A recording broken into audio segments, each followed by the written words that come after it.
Di kota Melitopol yang diduduki sementara, sebuah mobil meledak di dekat gedung diduga markas FSB Rusia. Rekamannya ramai beredar di Telegram pada Rabu 26 Oktober 2022. Pernyataan yang relevan dibuat oleh wali kota Melitopol, Ivan Fedorov, di Telegram. Seorang koresponden Ukrinform melaporkan.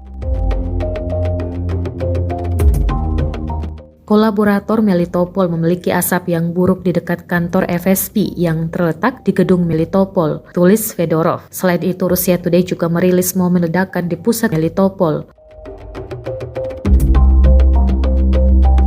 Mobil lain melaju keluar dari belakang gedung beberapa detik sebelumnya. Gelombang ledakan merobek pintu darinya. Pengemudi berbelok ke halaman sebuah gedung berlantai 5. Menurut para ahli bahan peledak, daya ledak setidaknya 15 kg setara TNT. Sumber Rusia Today di lembaga penegak hukum mengatakan kepada koresponden Rusia Today, 6 orang terluka termasuk seorang gadis remaja yang sedang berjalan kaki ke sekolah. Bangunan media holding dan bangunan perumahan berlantai 5 yang berdekatan rusak, serta 3 mobil pribadi, 2 diantaranya diparkir di halaman.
Terima kasih sudah nonton.